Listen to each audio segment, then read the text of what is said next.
So welcome to our webinar tonight. We're excited to have you here. My name is Leslie VandeMerwe, and I am the clinical director here at Life Launch Centers in West Jordan. And Life Launch Centers is an intensive outpatient mental health program for those ages 12 to 26. Sometimes we give or take a few years. We help people that have problems such as anxiety, depression, bipolar disorder, maybe some trauma-related problems. And they come into our program, which is intensive, like I said, usually spend about 10 hours a week here, a lot of group therapy, an hour of individual therapy, and an hour of family therapy or a family class that we actually teach. So we're excited about our program. We're going to teach you a little bit about it, and we're going to focus a lot on on building connections. And I'll tell you a little bit about, what's going to happen tonight. We're going to start with teaching our model, just a rundown of a model. You can see it behind us. And then, and Eric's going to teach that. He's right here. He's one of the therapists that works with us. And he'll talk about that. And after that, we're going to teach you some communication skills, very specific skills. And we'll do some role plays, and we may have you guys get involved. We'll see how many people join. And after that, I'm going to be talking about the cycle of abuse and how to determine the difference between unhealthy versus healthy relationships, what to look for, symptoms, how to not get into an abusive relationship, how to get out if you need to. And then we'll wrap up with talking a little bit about the 5 love languages. We'll describe that a little bit more. So, just going to turn the time over to Eric. He's going to teach you a little bit about the resilience model. All right. So yeah, like Leslie said, we're going to be talking a lot about relationships, healthy relationships, unhealthy relationships, how to build good, strong relationships. It's Valentine's Day coming up, and so that might be on people's minds. But a lot of people either don't have that romantic relationship, or it might be unhealthy. And so having some tools to understand that, and also just some tools to build relationships in general, we figured would be a good thing to kind of go over. So I'm going to share the screen, and we have the resilience model here in the background, but I'm going to have it on the screen so you can just see it more clearly, and kind of go through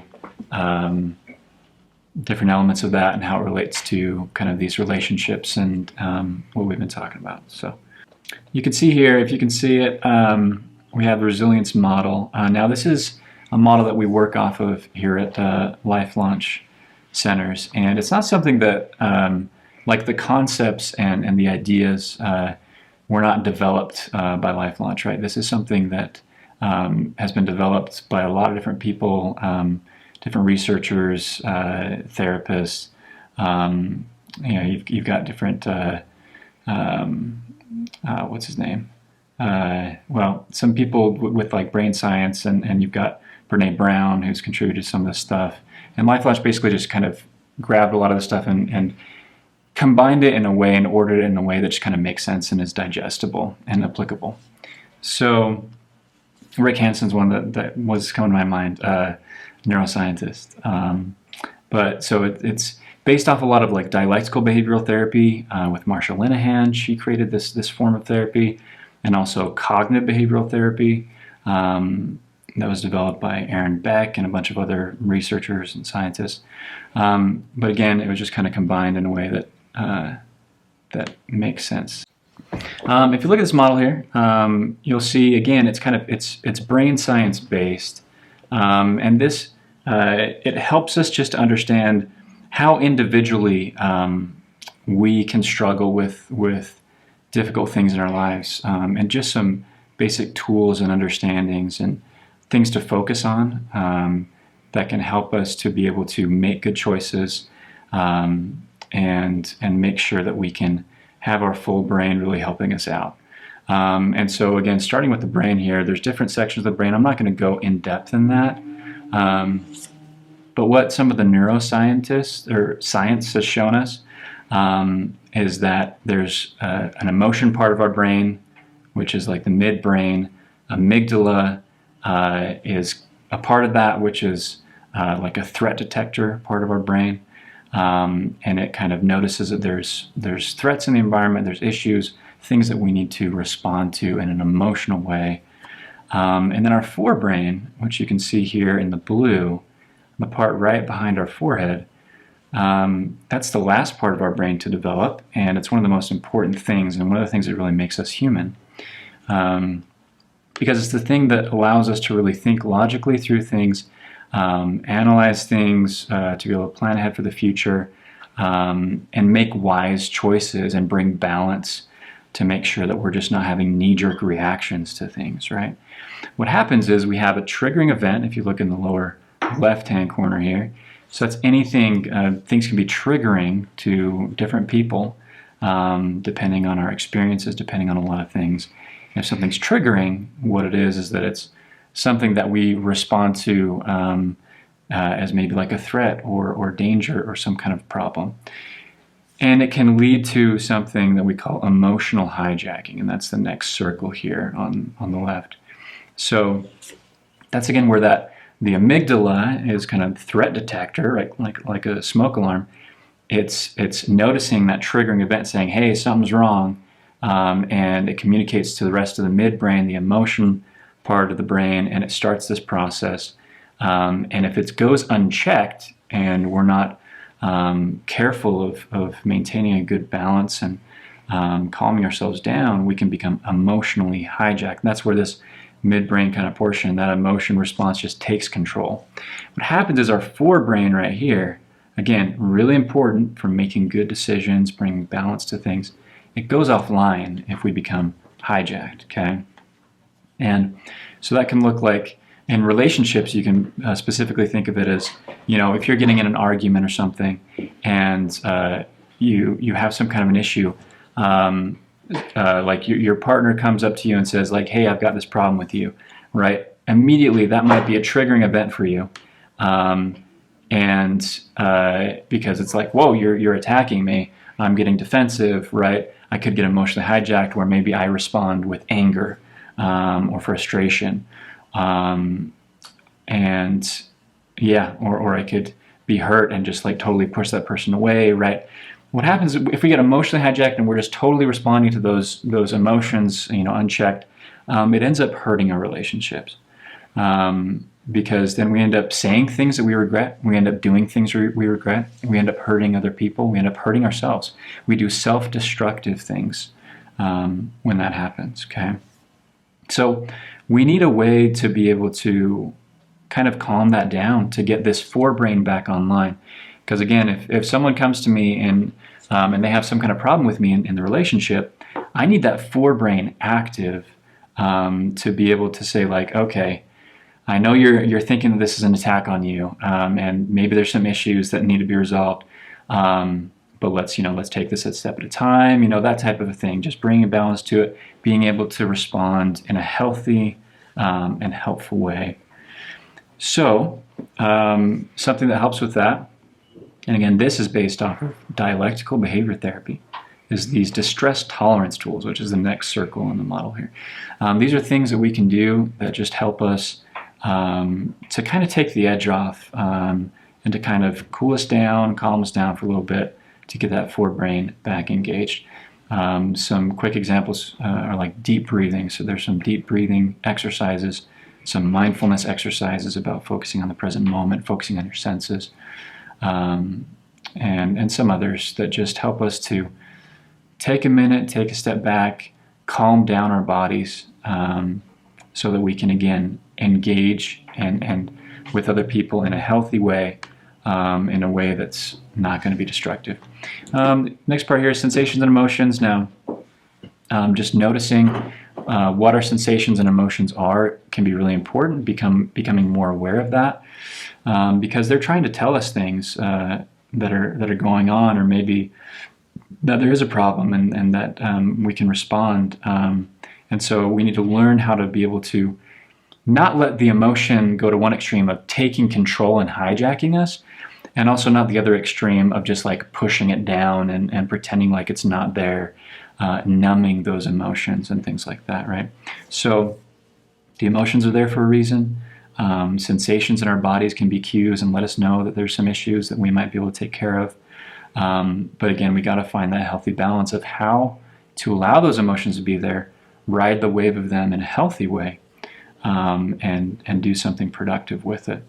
And when we have people in our program, of course, we go more in depth in all of these, but this is just a brief rundown so you can understand that there are some tools out there, and that you don't necessarily even have to get them directly from this program, but these are some tools that can be helpful in regulating our emotions and making ourselves capable of having good relationships. The next one is stories in my head. This is a personal favorite. I could go on and on about this one, but I'm going to keep it brief. The basic idea is that this is more cognitive behavioral therapy, is where this kind of comes from, CBT.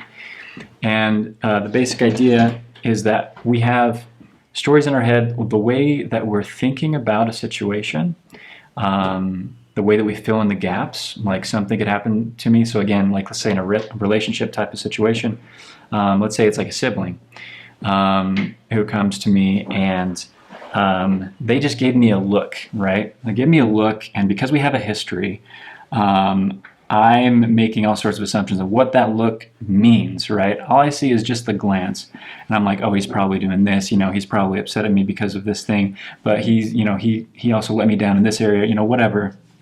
All these stories might come into our head, and soon enough, that turns into not only a triggering event, but it can become emotional hijacking real quick, right? And so the important thing is to realize that the way that we're interpreting and viewing and thinking about a situation really, really impacts how it affects us and whether or not we become emotionally hijacked, how we're going to respond. And once we recognize that, we can start realizing, hey, I've got some errors in the way that I'm thinking, right? I've got some kind of reckless or thinking that's just not completely true, or I'm jumpy to conclusions. Maybe I got some black and white thinking going on that just isn't accurate. I'm doing some mind reading. A lot of different things that we might be doing that's kind of unhealthy for us, and it's going to affect how we respond. So we can start changing those stories, and we can start viewing the world and our relationship in a way that's more healthy. One of the things, again, that connects with relationships is we can do mind reading, okay? Very, very common. So, you could, again, this could be with like a sibling, or let's say, it's a spouse or significant other.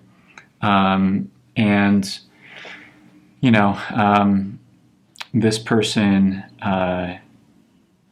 says that they're disappointed with something, or they want me to do something to change something that I'm not doing, right? And I could be just mind reading and jumping to all sorts of conclusions of why they're saying that, and what their intent is, and what they're really feeling about me, and I could get really indignant and really upset really quick, right? And so so really what we need to do is kind of realize that we do that. We do the mind reading thing, and instead, and we're going to teach you some skills later on, how you can get past that mind reading thing and actually really connect with the other person and understand, give them the chance to explain, what's really going on in their head, instead of you just making the guess. Because a lot of times our guesses are just wrong, okay? Identifying and solve problems. It's really important to solve problems, to work through that, right? But the only thing I want to point out with this section is that we're not really in a place to do problem solving if we're emotionally hijacked, right? Because again, there's a big part of our brain that's not really functioning when we're emotionally hijacked, and that's the forebrain. We need the forebrain active to really do like problem solving and work it out and think clearly and logically about stuff. And so it's important to recognize that as well, because a lot of times in relationships, we just jump straight to problem solving. Someone, a loved one, someone we care about comes to us, or we find out about something that they're doing, and they say, hey, this happened or whatever, and we say like, well, did you try this? Why don't you do this? Why aren't you doing this in your life? Right? And so we like jump right to the problem solving and trying to fix it, right? But again, if that person is feeling particularly emotional and they're struggling with something, that forebrain might not be really active. They might not be in a place where they're ready to problem solve, right? So again, there's certain tools that we can use, such as distress tolerance tools and the communication skills we're going to get at and teach you guys today, that can help you be able to help that person get to a place where you can actually problem solve together, rather than both of us just getting emotionally hijacked and arguing or stonewalling, cutting each other off, all sorts of things. Go with the flow. I'm not going to go into it too much, but some basic ideas of expressing gratitude, allowing things to be there, learning how to accept the things you can't change. And then building connections is the last kind of major part that we go into in our program. And of course, that's what we're going to be focusing on today. Having good, solid connections and a good support system is absolutely critical for good mental health. It's been shown over and over and over again, so many different studies. The people who do the best, are the best off mentally, have good, solid, strong connections with others.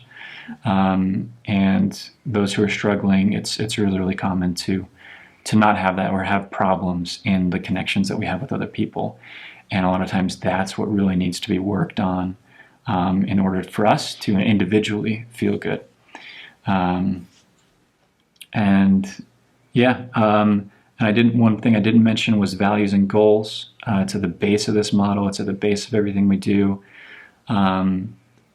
Focusing on what you truly value, what your priorities are, and making sure that your actions and behavior is in alignment with that is critical to having a good, happy, healthy, not only life, but also in your relationships with others. And what happens, the problem is when we get emotionally hijacked too much, again, where our emotions are just running the show, unchecked, then we stray from our values and goals. And a big way that happens with relationships, again, we have the stonewalling, cutting people off. We have the, fighting, verbal, yelling at each other, can lead to physical abuse. All this type of stuff that can rip relationships apart, families apart, things like that. And so that's why it's really important to get control of our own kind of mental health. And again, a big part of that, we talked about some of the things within this model that are helpful. Individual therapy can be helpful. And in the end, working on our relationships can be really helpful for our individual mental health. With that, we'll move on to our next section, which we're going to be talking about those communication skills. So I'm actually going to bring up a PowerPoint we have here. So I'm going to start with some basic communication skills. The first thing is active listening. Now, having good, solid communication consists of two major things, right? One is understanding the other person, where they're coming from, and then the other is communicating your own needs, your desires, your thoughts, and helping that person understand where you're coming from, right? And so that's more like assertiveness, asserting yourself, being able to communicate effectively, and the other end is, listening and really being able to understand where that person's coming from. Now, so today, since there's so much to cover in that, we're mainly going to focus really on the listening side of it, and really trying to understand where the other person's coming from. Because if we can learn this skill, it can really help with those other elements of communication and kind of get things rolling, which we'll talk about.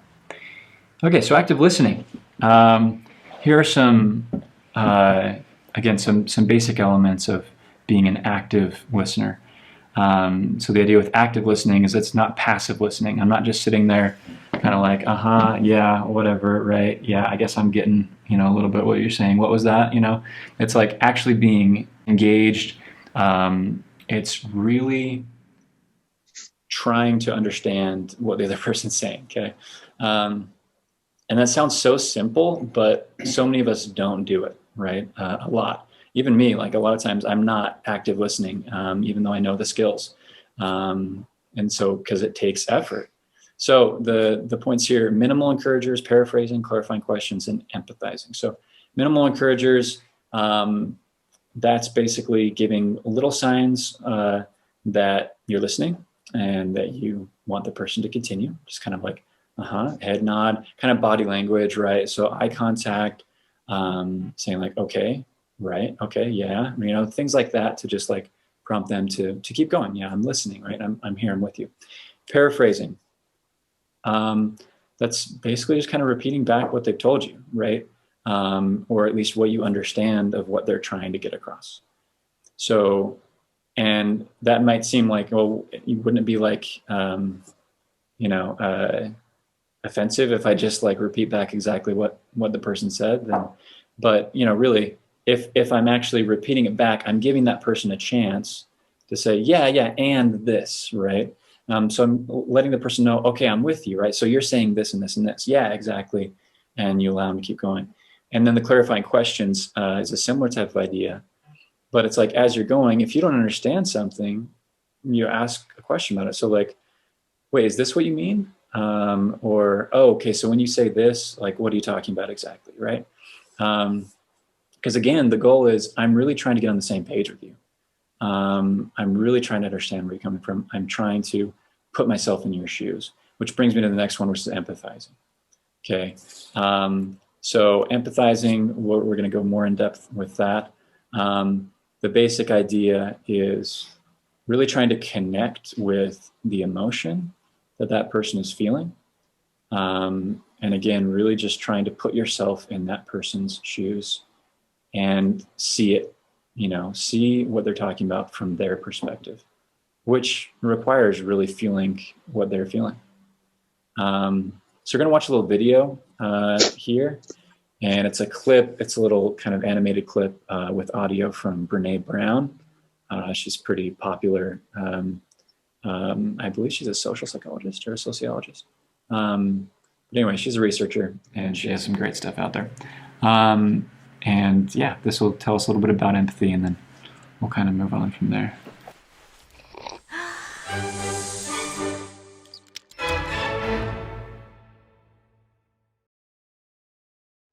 So what is empathy, and why is it very different than sympathy? Empathy fuels connection. Sympathy drives disconnection.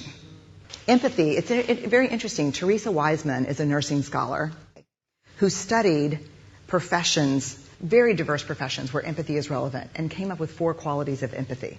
Perspective taking, the ability to take the perspective of another person or recognize their perspective as their truth. Staying out of judgment, not easy when you enjoy it as much as most of us do. Recognizing emotion in other people and then communicating that. Empathy is feeling with people. And to me, I always think of empathy as this kind of sacred space when someone's kind of in a deep hole and they shout out from the bottom and they say, I'm stuck, it's dark, I'm overwhelmed. And then we look and we say, hey, you can climb down. I know what it's like down here, and you're not alone. Sympathy is, ooh, it's bad,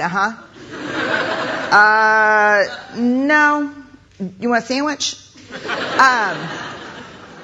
Empathy is a choice, and it's a vulnerable choice, because in order to connect with you, I have to connect with something in myself that knows that feeling. Rarely, if ever, does an empathic response begin with at least. And we do it all the time. Because you know what? Someone just shared something with us that's incredibly painful, and we're trying to silver lining it. I don't think that's a verb, but I'm using it as one.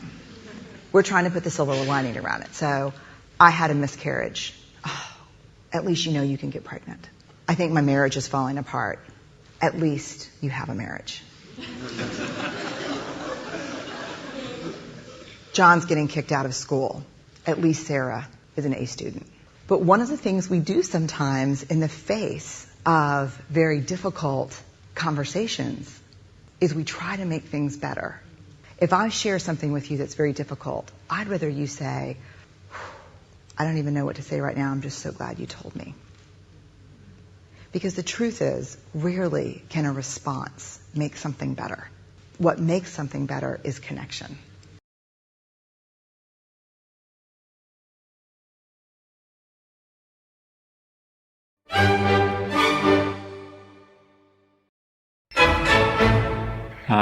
Yeah, so some basic takeaways from that video. She talks about empathy, and here are some basic takeaways. So perspective taking, so trying to take the perspective of the other, again, trying to put yourself in their shoes, staying out of judgment. So again, really, really common if someone's telling us some kind of an issue, some kind of problem, especially if it's a problem they have with us, immediately we're going to be judging it and just like, no, you're missing this. No, you got that wrong. And a lot of times we'll, end up saying that type of thing.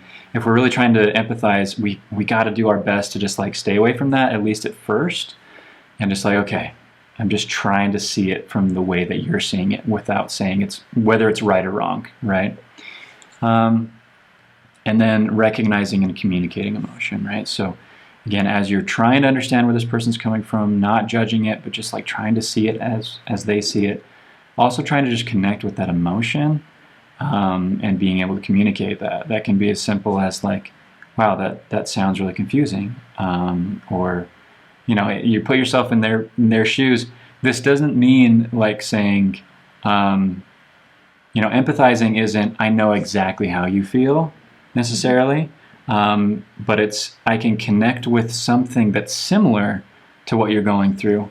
Because a lot of times we say something like, I know exactly how you feel. I had this one time, that I was doing this one thing and it was rough and it sucked, right?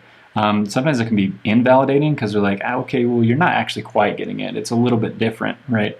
Because none of our experiences are the exact same as another person, even if it's a really similar situation. So internally we think, okay, what's a situation that I have that's really similar to what they're going through, or how can I connect with this, with something that I've experienced? And not that I'm making it about myself when I verbalize it and I say it, but instantly I'm thinking about that, and then I connect. I'm like, oh, yeah, if I were in that position, it would be frustrating. It would be confusing. I would feel really anxious and scared, right? And then you communicate that like, wow, yeah, that would be really scary, right?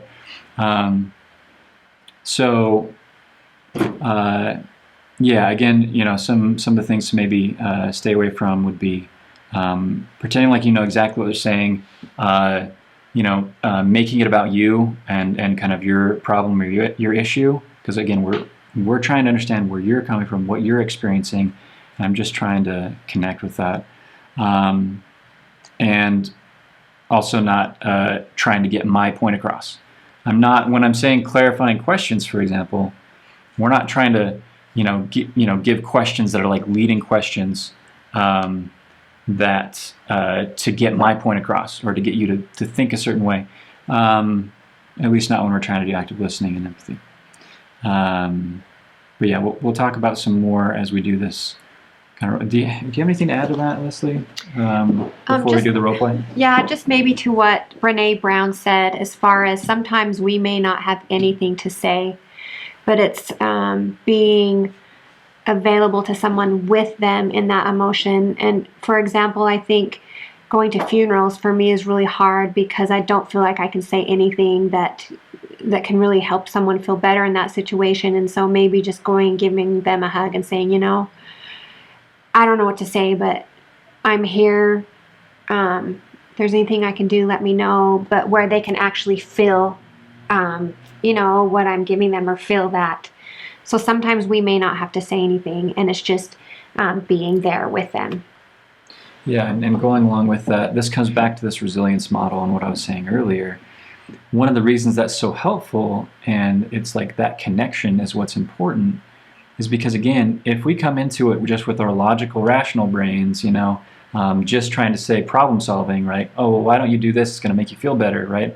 Or like, whatever it is, kind of nitpick or give some kind of, advice or suggestion right off the bat, might not land with that person if they are in a place like, a funeral, for example, and they're just sad. And there's not really something you can say to just like make that better, in the moment. And so providing that empathy, providing just that comfort and that presence can be what is needed, to really be able to, for them to allow that emotion to be there in a healthy way, to feel connected, and also to not be totally hijacked by that emotion, and allow that forebrain to kind of come back in so they can act wisely. We're going to do a little role play, and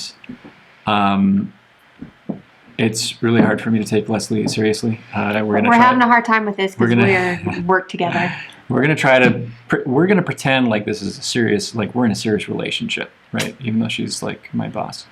So it's a little strange, but we're going to do it anyway, guys, for you, to give you some quality material, hopefully. And so as we're doing this, I want you to focus on this list of things that we just went over in terms of active listening, what it looks like to actively listen and practice empathy. And we'll see if you guys can pick up on any of the stuff that's there or that is not there. And we're going to start off with how to not do it. This is the easy one. Okay. Hey, Eric, I know you're on your phone again, but I'm wondering if you can talk to me for a minute. What was that? I really need to talk to you. Oh, okay. Sorry, about what? What do you need to talk about? Well, about this. How you're on your phone a lot and watching stuff that has to do with the jazz.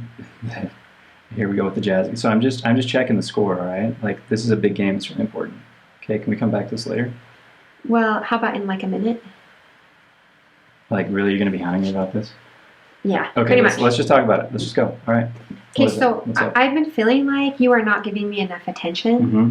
We're not spending enough time together. Okay. You're not spending enough time with the family. Yeah, you say this all the time, but you know what? I do a ton for this family. Okay, I'm spending so much of my time outside of work with the kids and trying to keep them occupied. I do so much for the family. Okay. Do you know what I do during the day?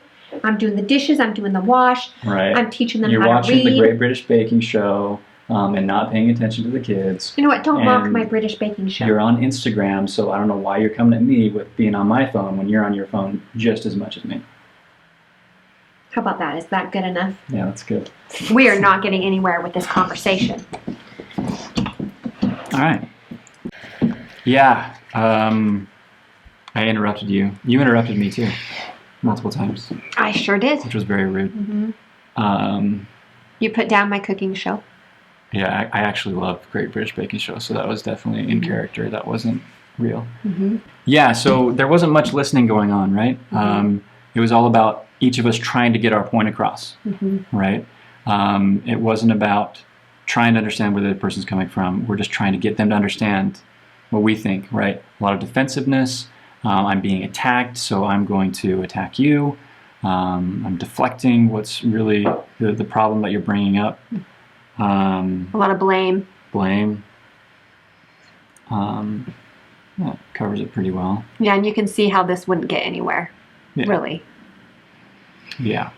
So, unfortunately, this is how a lot of conversations go. Yes. Now we're going to try to do it in a more healthy way. And again, pay attention to the things on the screen. Minimal encouragers, paraphrasing, clarifying questions, empathizing. So, let's do it again. Ready? Yep. All right.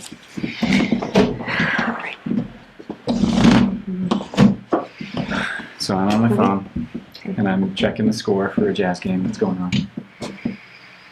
Hey, Eric. I mean, it looks like you're kind of looking at something right now, but I'm wondering if when you have a minute that we can talk. Yeah, you want to talk? Sorry. Yeah. Oh, okay. Yeah, if you have a minute. Yeah, no, I can come back to this. What's up? Thanks.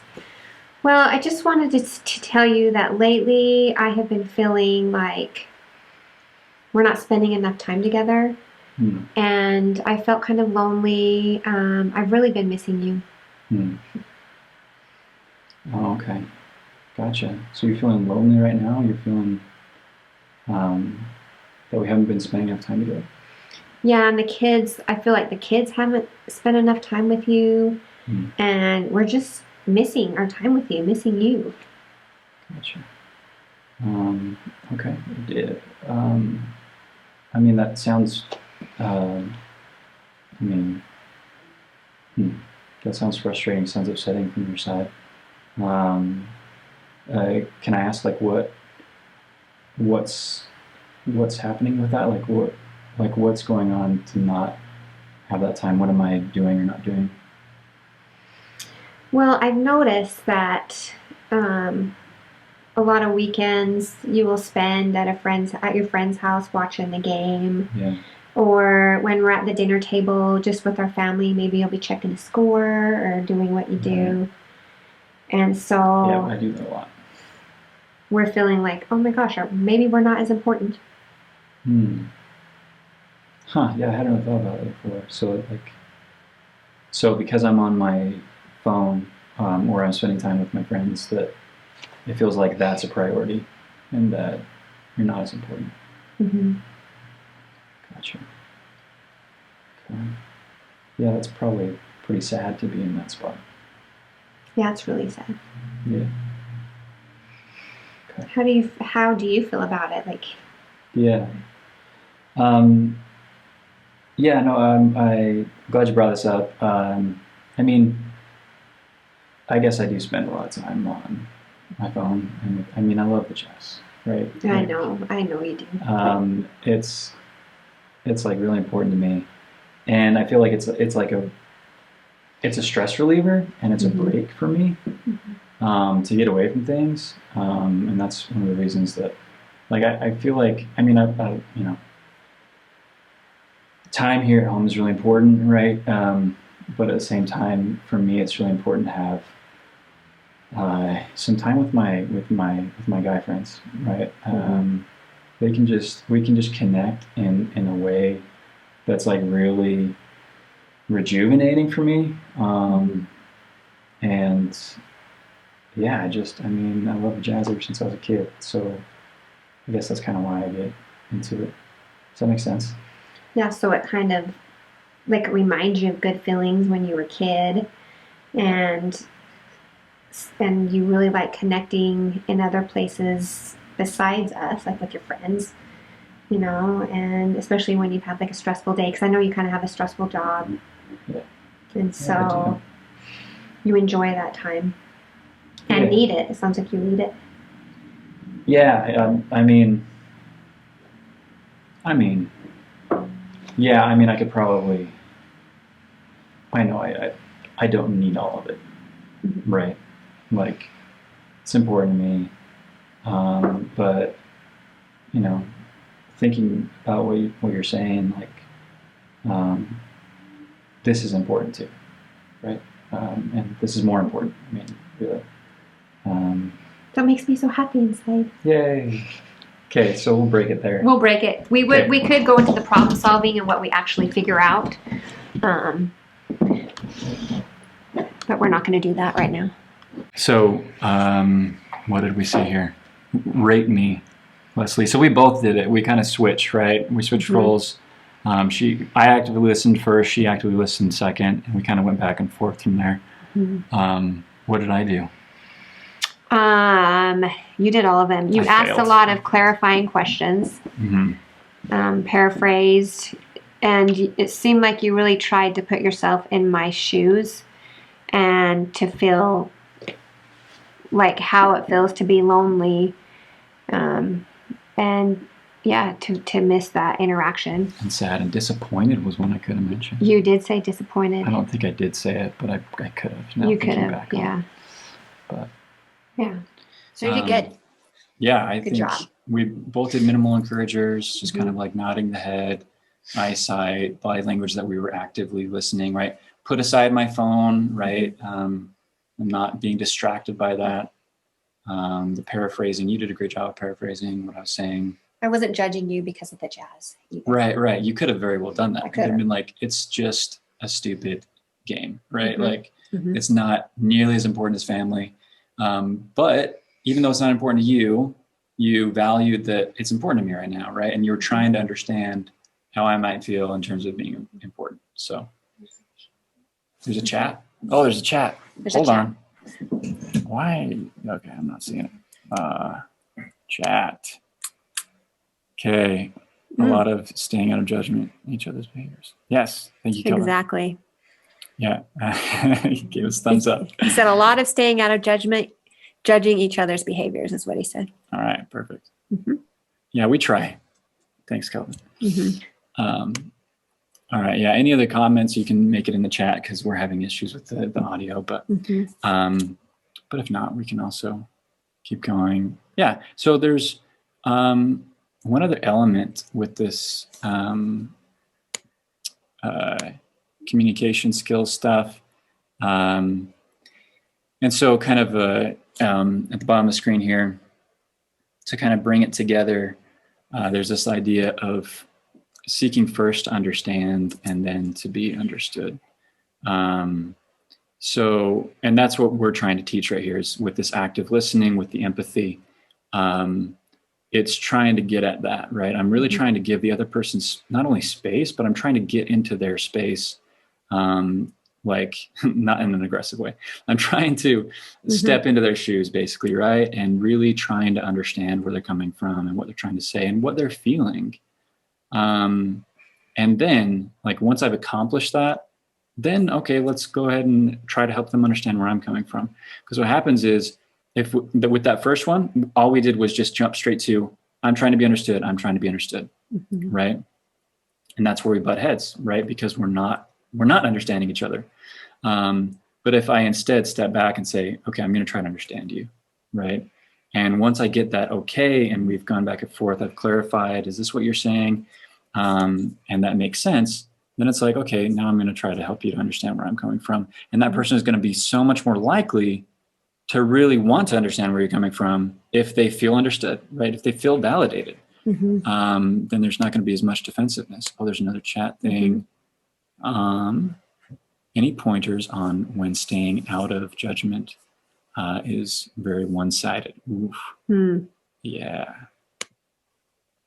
Well, you're going to get into domestic violence stuff in a minute. Yeah, which is pretty extreme. I can't think of anything specific right now, but maybe we could get back to her. Yeah. I mean, because we are going to get into relationship abuse, and I'm not saying that that's abuse necessarily, right. but what happens if one person can communicate effectively and the other person doesn't or refuses to or doesn't know how. And sometimes it makes communication not possible. Yeah. So. Yeah, I mean, it does have to be two-sided. So this skill will be very helpful to at least do whatever you can from your end, right? To at least be non-judgmental from your end, really help them understand or help them feel validated and understood. So it's going to be, like I said, more likely that they're going to want to understand where you're coming from, but it's definitely not a guarantee, right? So they still have their choice of how they're going to respond. Like if we are doing things that is not active listening and they're not feeling understood, then yeah, let's work on that and we can improve that. Then beyond that, it's a little more complicated, and it might be helpful to have something like a couples counseling where you really get, at that, and you have, kind of a third party to be able to help mediate it and figure out what's going on. Because I found this is a frustration in a lot of relationships where one person is willing to use skills and communicate and the other person isn't. And so it makes it very difficult. Yeah. Should we just... Well, and then I was going to say the other part of it, and the other part of it is as well, like not only our ability to understand where they're coming from and empathize and active listen, but I mentioned at the beginning, being assertive. Right. So asserting our needs, asserting our thoughts and our desires, but in an effective, healthy, balanced way. Right. And that's the other end that we really just didn't have much time to go into today. But there's a lot of skills and tools that can be helpful to learn how to, because it could very well be that a lot of times we say things the way they come across isn't the most kind of conducive or of like a good response from someone else, right? It could be very like attacking type of thing, very, very finger pointing and not taking accountability. There's different things that could be going on there. So, I hope that somewhat answered the question. Did we have another comment or question? I think so, but I can't. Oh, there we Get go. to it. There we go. All right. Do you want to read that I'll out just loud? read it, yeah. I can't see So it. here's a comment. I thought it was interesting that the first time I didn't think Leslie was doing much wrong the first time. But even from the beginning in the second situation, she framed things differently. She wasn't immediately accusatory of you watching the game. She said, when you have a minute, can we talk? I was surprised at how big of a difference it made. She started being judgmental from the beginning, and that made Eric start off defensive. Very good point. Mhm. Very good point. It is. The approach is a big part of it, how you approach a situation. Yeah. So, because a lot of times we think, oh, I'm not judgmental and I'm a good listener, but we can still come at it in a way that's like I said, finger pointy, and ends up being kind of judgmental because we have all sorts of takes on what the problem is, and we think that they need to change, right? When really we need to make sure that we're open to I'm not viewing it correctly, or there's something I'm missing, something that you can add to my perspective that I don't fully understand from you. So, great comment there. Okay, shall we move on? Oh wait, there's another one. Okay. Before we move on. It reminds me a lot of the book Crucial Conversations, which talks about how to handle stressful conversations at work or at home as well. I have not read that, but thank you for the book Good conversation or the book suggestion there, Kelvin. Okay, let's move on. And if you keep having questions, keep bringing them up. I'm going to turn it over to Leslie to again go into some of the areas or things that might be happening, kind of more on the other extreme where things are really rough in a relationship. And so, yeah, we're going to be talking about relationship abuse, and I'm going to teach you what the cycle of abuse looks like. So maybe if you're in it or someone else is, that you can stop it, get some help, help them. And before I get into that, I have, well, as you can see on the screen, it shows healthy relationships versus unhealthy relationships. And if you read through that, you will see that a lot of what a healthy relationship is, it involves effective communication and being assertive and being respectful to one another. And with the unhealthy relationships, it's a lot of abuse, which I'm going to talk about. Criticizing, disrespecting, dismissing feelings, not being validating, being dishonest, losing trust with one another. And so, yeah, they're very opposite from each other, as you can see. And what is relationship abuse? It's a pattern of abusive behaviors used to gain or maintain power and control over a partner or a person.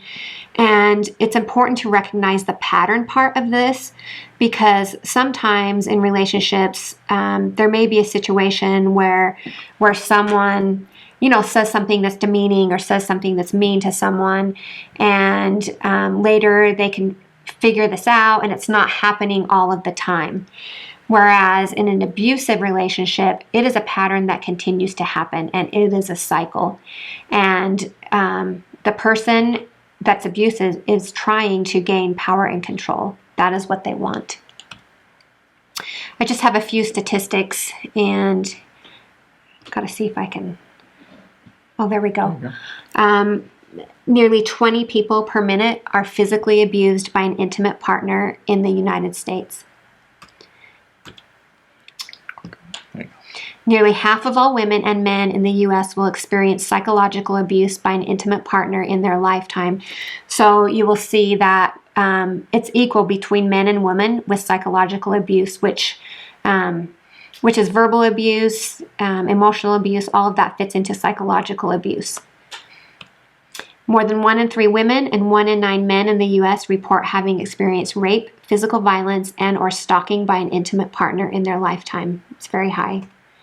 And this one really stands out to me because in this program, we have teenagers and kids and young adults who come in and they have anxiety, depression, problems with drugs and alcohol, problems in school, and so forth. And a lot of them have come from or continue to be in an environment where that's abusive. And then some of our young adults, they are in an abusive relationship, and they learn that and are able to stop that or get help. But approximately 5 million children are exposed to domestic violence every year. Children are more likely to attempt suicide, abuse drugs and alcohol, run away from home, engage in teenage prostitution, and commit sexual assault crimes. And that's a lot. 81% of women and 35% of men who have experienced domestic violence by an intimate partner reported having it having a long-term impact. So it's trauma, and it can cause like post-traumatic stress disorder. Yeah. And now I'm going to talk about the cycle of abuse. And Lenore Walker developed this in 1979 to explain patterns of behavior in abusive relationships. And there are 4 stages that she talks about. And the time in between these stages can be different. Like sometimes it's a couple hours, sometimes it's days, sometimes it could be weeks. So it's not always the same. But the first stage is called tension building. And this is when you and your partner, you just feel tension between you. Like if he's the abuser, I feel like I'm walking on eggshells. I want to placate him. I want to do whatever I can to make him happy because I'm so worried about what he could do to me. That's when the tension is building. And then what will happen is an incident report where he will explode, or he will become physical or emotionally aggressive. And I'm going to get more into what that looks like soon. And then the next stage is reconciliation. And this is where the abuser comes and apologizes and gives me flowers, says, it wasn't really as bad as you think. So basically minimizes it, gives excuses. And then me as a victim would be like, oh yeah, okay, start to believe him. And then there's this calming stage where everything is nice. It's like the honeymoon stage, right? And then it repeats. And so many people, when they get into the calming stage, it's this point of forgiving, the perpetrator or the abuser. And because they feel like, oh, it's going to change now. It's going to change. And many times it doesn't when it's such a pattern. Well, and the reconciliation part as well is like a lot of times it involves, oh, I understand why you're doing it because you have issues yourself. You have struggles, from your childhood or whatever. And so it's like rationalizing it and saying like, this is okay. And because I care about this person, kind of pushing it to the side. Exactly. All right. So I'm going to talk about the different types of abuse because I don't think a lot of people are aware of how many types there are. And some of them I won't talk about as much, but the psychological abuse I'm going to talk about in the end. But there's abuse that against property and pets. I worked with a person once who had like a wild cat, whatever you call those, ferals? A feral cat. A feral cat. And the feral cat kept having kittens, but it lived in this property, and the people that fed the cat and everything, they took care of it. Well, this cat kept having kittens, and the wife's like, let's get this cat spayed. And the husband's like, no, we don't have enough money. We're not going to do that. And he's like, it doesn't matter if she has kittens. I'll just put it in a bag with a rock and throw it in the canal. And with this smirk on his face, right? And I mean, that's an example of using pets that's abusive. And obviously punching walls, throwing things, slamming cupboards, which is property. Now, stalking is a huge thing, which can indicate like someone actually being killed. And there's different ways people stalk through social media, digital ways, GPS tracking, monitoring accounts, trying to monitor basically everything that's going on in the other person's life, showing up at their work, showing up at their home, and basically, just trying to control them. And there's an abuse where the perpetrator tries to discredit or ruin the relationships of the person that's being abused. And so they will talk to other people, like maybe people in the neighborhood, maybe people in a religious organization about, oh my gosh, my wife or my husband is so crazy, and this and that, and try to put them down and discredit them. It's another type. There's spiritual abuse where where a partner isn't allowed, or they feel like they're not allowed to engage in what they feel like spiritually. Their spiritual beliefs are put down. Those are a couple examples. Some people will use children as a way to punish the other person, or they will use their children as someone to get between them or to lie for them, or they threaten to take the children away. And this happens a lot once there's custody things going around, or if there's going to be a separation or a divorce, threatening to take the kids. And sometimes people actually do take the kids. And the other thing, I can't even see what this is. Grab it. Isolation. So abusers will often try to isolate their victims and, telling them, don't go hang out with your friends, don't hang out with your family, you need to be home. This is your place, is to be in the home, and so forth. Legally, they will lie to police. They may lie in court, lie in criminal court. They will force the victim to drop charges if they're made. And physical abuse, is hitting, pushing, grabbing, withholding necessities, driving reckless, like scaring the other person, purposely scaring the other person so they feel like they have more power over that person. And there's a lot of different ways you can do that. Sexual abuse, telling the partner, you're not ever sexually available for me. You're such a bad partner. They force intimacy, or there's violence, or they force birth control or no birth control, or they share STDs and don't tell their partner, or there's extreme jealousy. There can be medical abuse where the partner says, I don't want you taking any medicine or getting treatment for certain things. And then economic or financial, where one person controls the money and says, tells the other one, yes, you can work or you need to work, and so forth. And then the next is psychological abuse. And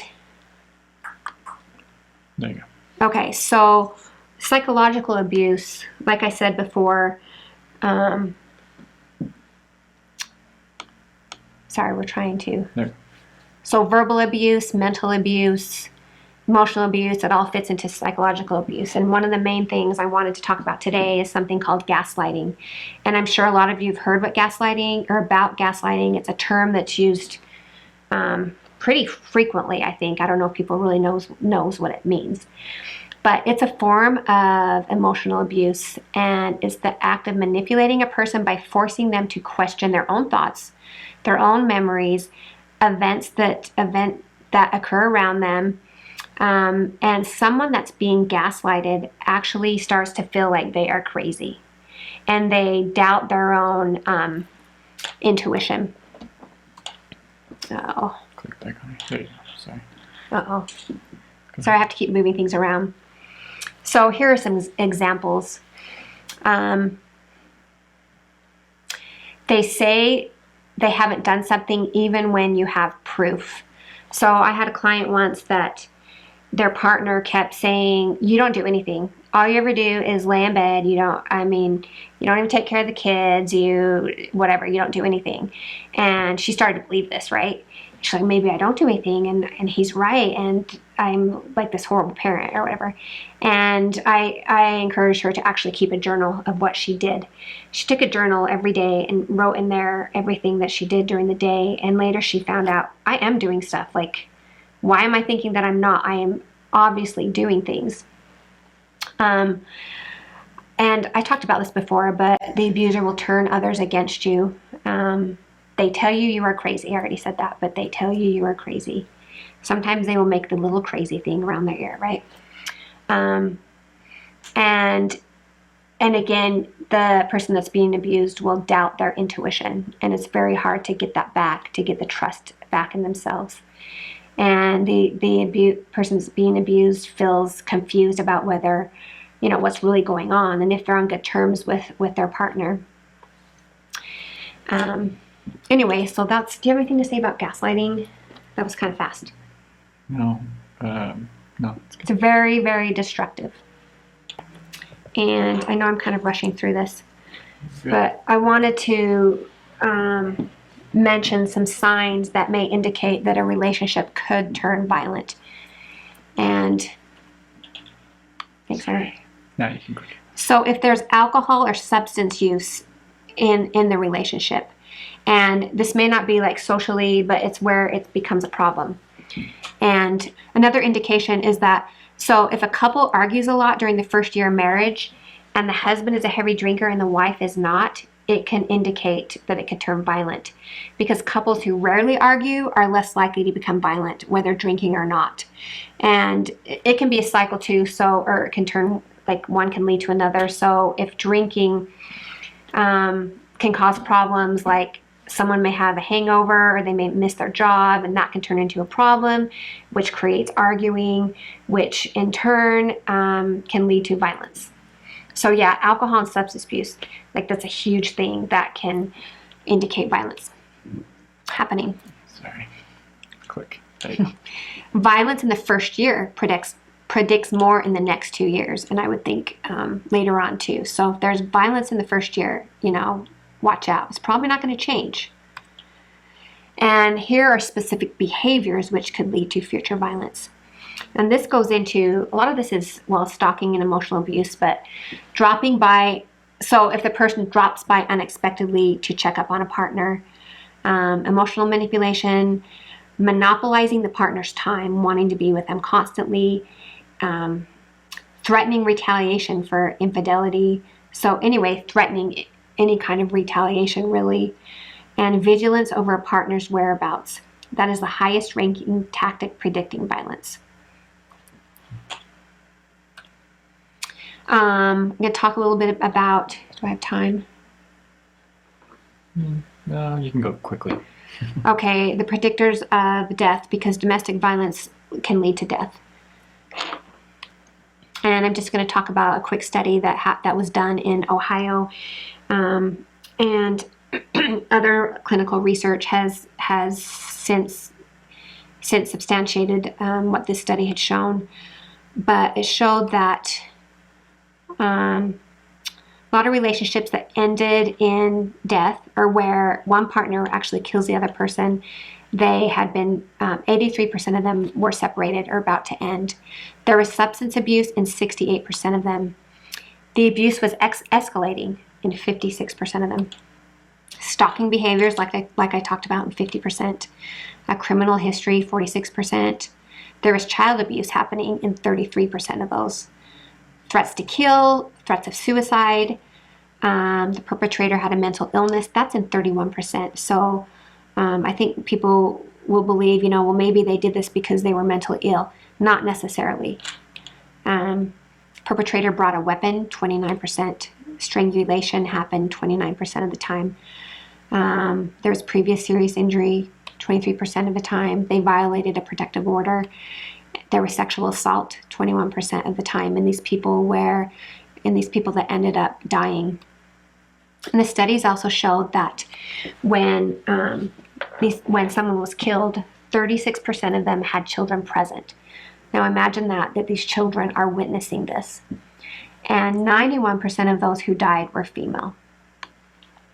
It's really scary, I think. And so that's why I think it's so important to be aware of the behaviors that can lead up to this. I'm not sure I'm going to get into this. Okay. Why do people stay? It's not easy walking away. If any of you have questions after, I can talk about why people stay in these relationships, because a lot of times there's judgments towards them, when really there are reasons why they stay. And now I'm just going to briefly talk about how you can get help. So like I said, if you notice within the first year that there's violence or there's psychological abuse happening, then yeah, get some therapy, and reach out to a therapist, and they can help you figure this out if this is really happening. If not, like, there is a huge resource, the National Domestic Violence Hotline, on the, let's see, whoops.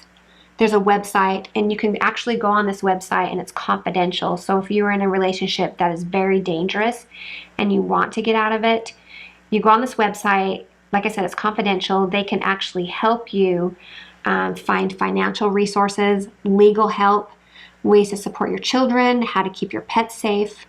And they help you make a safety plan, which is a plan like how to stay safe, and a plan specifically how to get out of the relationship.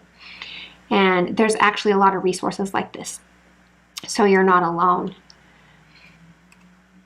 And now I'm switching gears because we don't want to talk about that anymore. Yeah, that was great stuff, Leslie. Again, if anybody has further questions on that, stay after. So I'm just going to touch briefly on the 5 love languages. So a lot of you have probably heard of 5 love languages. If you have not, I suggest you look into it. It's the, kind of this basic idea that we all kind of give and receive love in different ways. There's words of affirmation, like saying things that you appreciate, or kind of building that person up. Physical touch, hugging, things like that. Receiving gifts or gift giving. Quality time spent with others, and then acts of service. So the basic idea is, so again, we're switching gears back to more healthy relationships, right? And coming back to how can I kind of strengthen and improve the relationships that I have. And one of these things is just getting better insight and understanding into how you personally receive love, or what you really appreciate the most, and also what your loved one, how they receive love, right? And if you understand both of that together, and you can have a conversation about it, then you can actually do the things that are going to be the best received by that other person. Because a lot of times we end up doing things that we would want done to us, right? Mm-hmm. That, I'm a quality time person, for example. Is my highest. And so I think, well, if I just spend time with this person, right, I'm showing them that I really care, mm-hmm. right? Because that's really important to me, right? When maybe that person, really just needs words of affirmation, or maybe they need physical touch. Maybe it's, just a arm on, a hand on the shoulder, a hug or something, to just let you know that I care. And I've had a couple guy friends who have had that. Physical touch was big for them, and it's not at all for me. And so I learned that was a love language for them. And so I went out of my way to be able to show them that I cared, by just that pat on the back, or just giving them a hug every once in a while, and things like that. There's different websites you can go to. There it is. So I went to this website, 5lovelanguages.com, and it's free. You can go there and do this little self-evaluation quiz. They also have it for partners. They have it for single. They have it for teens. And so it's pretty cool. It gives you this little readout. As you can see again, my touch was the lowest, 7%. Quality time was really big for me. Words of affirmation, acts of service. So again, you do that, you understand yourself better. It's oh, okay. Right, the gift thing, I didn't really grow up, that being a big part of showing affection and everything. But for other people, it's a big deal, and they grow up that way. And so, yeah, and something we can learn to show the other person that we care. Yeah, and then we're going to do one last thing here, and that's just to give you, this can be a little distress tolerance tool we had talked about at the beginning. Here, actually, I'll switch back to stop sharing. Yeah. There we go. Um, when we talked about with the resilience model, and when we're really struggling and having a hard time personally, individually, to help calm down that emotional side and kind of the stress or anxiety or depression that we're experiencing, sometimes we need some tools to be able to help us feel a little bit better. And one of those tools is loving kindness for a loved one. And so this is from Kristen Neff and Christopher Germer. They do a lot of research with self-compassion. The self-compassion has been shown to be really, really effective if we practice self-compassion instead of being really, really hard on ourselves. And this loving kindness for a loved one specifically helps us to think of a loved one, that we really care about, and kind of wishing and wanting compassionate things, good things for that person, but then including ourselves in that.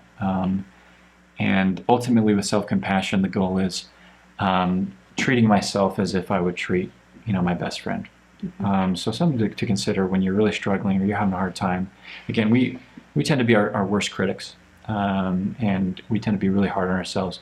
And the things that we say to ourselves, a lot of times, we wouldn't dare say that to a close friend or a loved one, because it'd be too hurtful. And so if we really want to be the best for ourselves and the best for our loved ones and the best in our relationships, we need to treat ourselves better. We need to treat ourselves well. And again, this is just a small part of that area of the self-compassion. It's just one little practice that we're going to go over.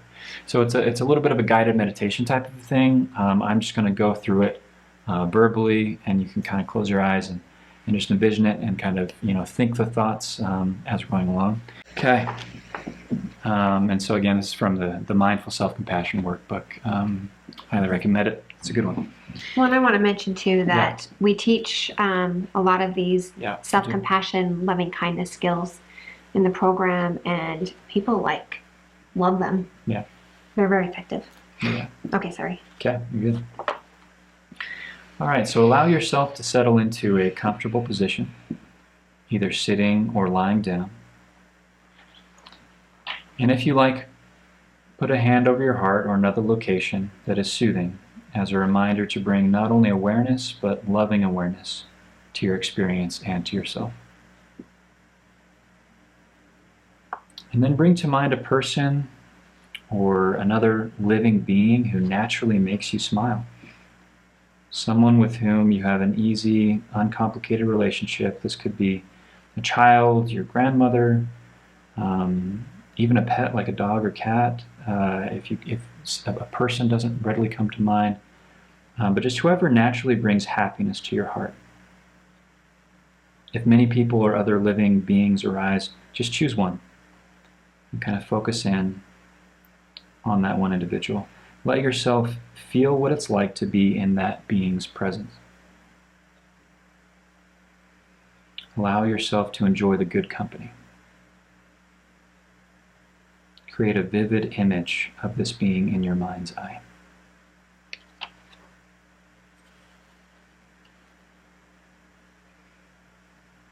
And now recognize how this being wishes to be happy and free from suffering, just like you and every other living being. Repeat silently, feeling the importance of your words. You don't have to use these specific words, but something along these lines. May you be happy. May you be peaceful. May you be healthy. May you live with ease. Again, repeating these words in your mind. May you be happy. May you be peaceful.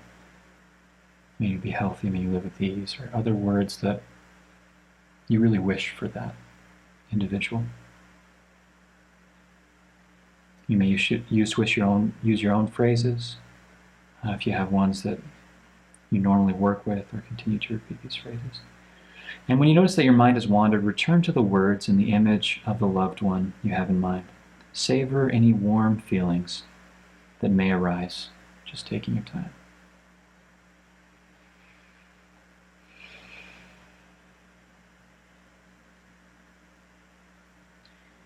Now add yourself to your circle of goodwill. Create an image of yourself in the presence of your loved one, visualizing you both together. May you and I be happy, or may we be happy.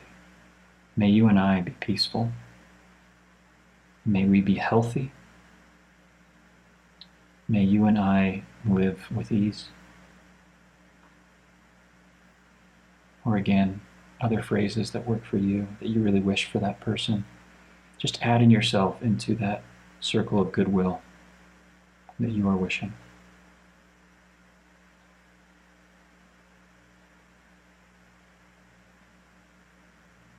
And now letting go of the image of the other, perhaps thanking your loved one before moving on, and then letting the full focus of your attention rest directly on yourself.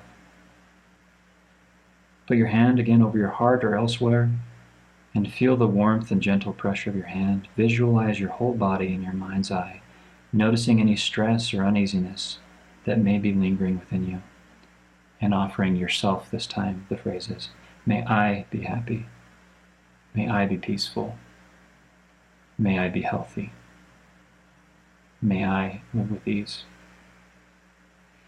Or again, those phrases that you would wish for your loved one, offering those to yourself.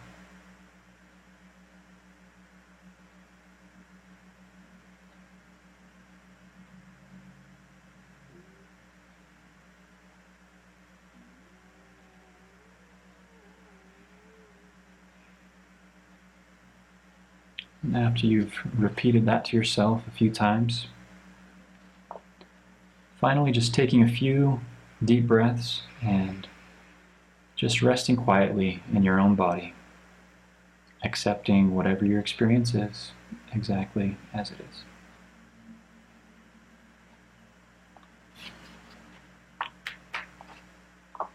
And that is loving kindness for a loved one.